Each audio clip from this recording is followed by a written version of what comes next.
On avait déjà vu dans la vidéo 11 l'utilisation de la symétrie pour la modélisation, donc l'idée de pouvoir sélectionner des faces à gauche, à droite, par rapport aux axes objets, aux axes world ou en fonction de la topologie de notre objet, et donc d'utiliser les différents outils comme l'extrusion, le bevel, etc. en symétrie.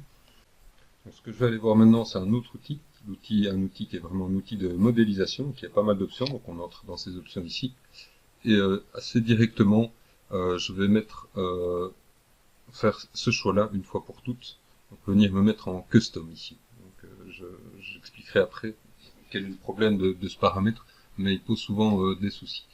Alors, dans une première utilisation, si je fais mon miroir, je me retrouve avec mon objet qui a été découpé, donc code géométrie, il a été découpé le long d'un plan miroir qui se trouve au niveau du world, donc de la grille, orienté perpendiculaire à l'axe X et qui fait la symétrie du côté négatif du X. Donc, si après je reviens avec ce manipulateur là, je peux venir découper mon objet, voire faire tourner mon plan de symétrie tout à fait autrement. Je peux maîtriser même ces positions en utilisant des valeurs précises, faire un angle droit, et donc je vois que je peux obtenir des choses vraiment très très intéressantes par ici. J'aurais pu choisir un autre système d'axes. Je vais revenir avec des coordonnées nulles ici. J'aurais pu choisir également un axe Y, donc je peux le choisir ici avant d'utiliser l'outil. Je peux venir le changer ici. Ici je suis en Z, je peux changer le côté qui m'intéresse. Et je pourrais bien sûr faire plusieurs miroirs. Donc, si je répète mon opération de miroir, donc je vais la refaire cette fois en X et avec un angle.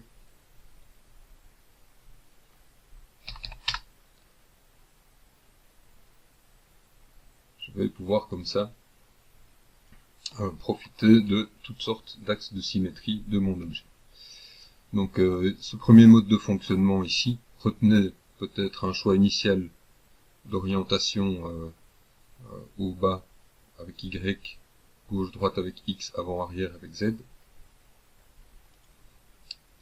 La direction, en général, on s'assure qu'on trouve la bonne direction dans un deuxième temps ici avec les options.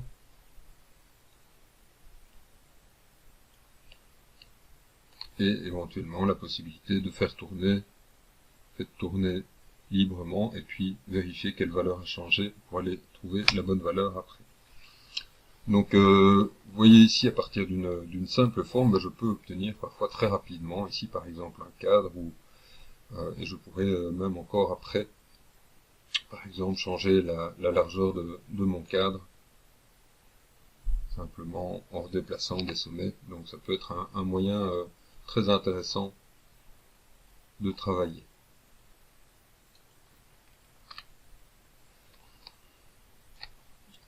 Donc on pourra encore en faire un ici. J'ai des options qui sont ouvertes. Donc ici j'ai besoin d'un X. Oui. J'ai du mauvais côté, donc je change l'orientation et je me retrouve avec un cadre à partir d'une simple boîte. Donc on a enfin différentes options. Donc, je vais aller voir quelles autres options on peut utiliser ici. Donc si je vais un peu plus loin, je reviens sur mon manipulateur en rappelant la touche T. Si jamais j'allais plus loin ici, j'ai mes deux parties ici qui sont trouées, je pourrais décider de faire un bridge entre les parties qui sont trouées ici. Donc ça ne va fonctionner que si à l'origine j'ai des trous ici. Alors je peux également décider de ne pas fusionner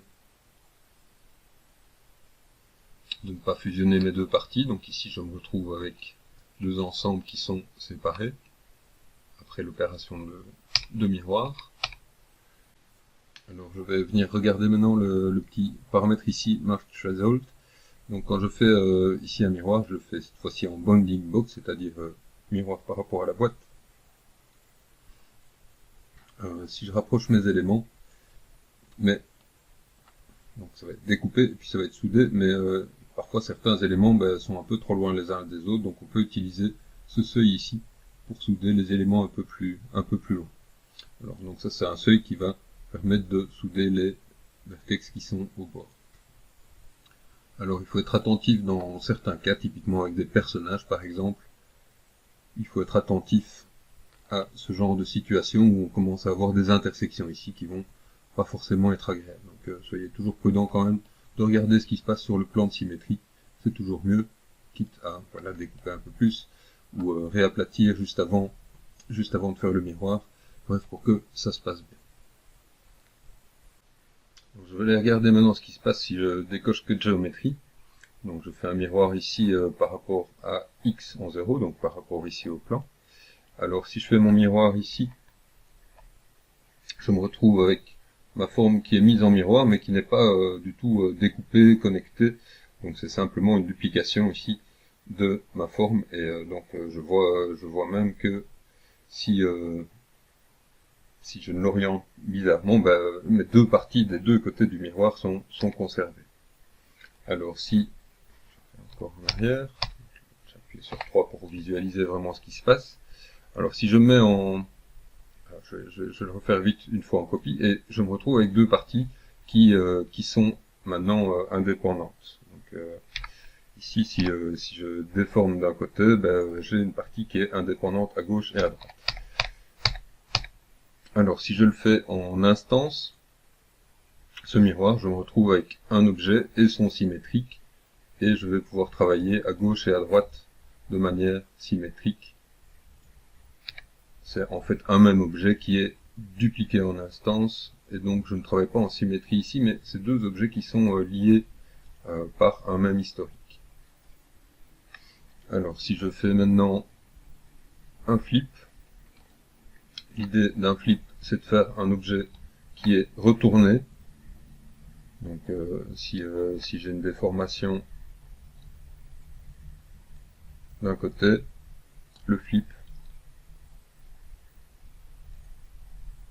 va simplement me retourner mon objet et me renverser de gauche à droite mes éléments, mes déformations.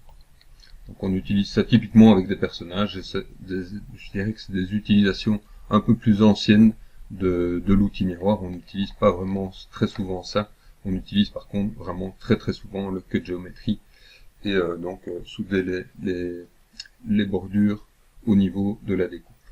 Voilà, donc retenez essentiellement ça. On trouve d'autres outils liés à la symétrie qui sont typiquement utilisés avec des modèles un peu plus avancés comme un personnage. Donc si je prends un personnage, je le mets en symétrie topologique ici.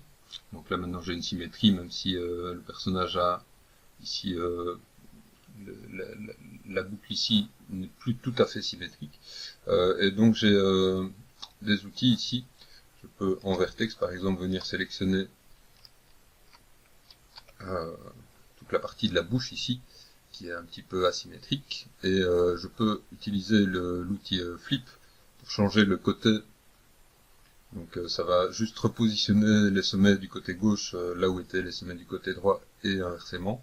Et je peux aussi utiliser Symmetrize qui va me remettre, donc faire passer le côté gauche vers le côté droit. En fait, ça va dépendre de ce que j'ai sélectionné en dernier. Donc si je sélectionne de ce côté-ci, normalement le Symmetrize va fonctionner dans l'autre sens. Voilà, donc selon le côté sélectionné, ça va envoyer de l'autre côté la symétrie de ma déformation. Donc, je vais profiter du fait que j'ai un personnage ici pour vous montrer une erreur typique qu'on peut avoir quand on utilise l'outil miroir. Donc je suis avec les options par défaut ici. Et quand je fais mon miroir, le fait que tous mes points n'étaient pas bien sur le plan de symétrie, je me retrouve ici avec un petit souci. Ce souci-là, il est assez simple à corriger. Il suffit de venir simplement soit sélectionner ces boucles d'edge là et les supprimer, soit on peut essayer également d'utiliser le merge vertice et d'augmenter le seuil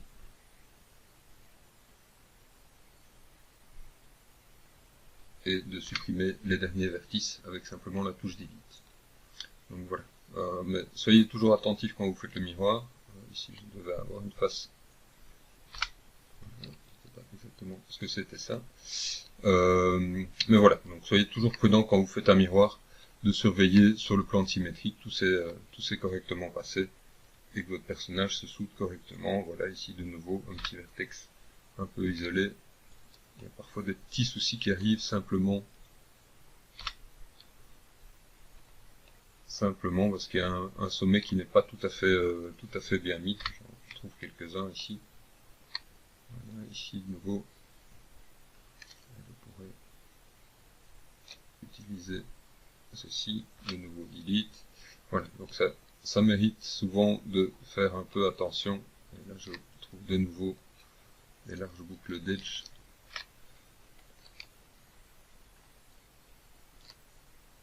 Encore ici. Mon modèle n'était pas vraiment symétrique. Et je me retrouve avec plein de petites erreurs comme ça qu'il faut que je vienne corriger par la suite.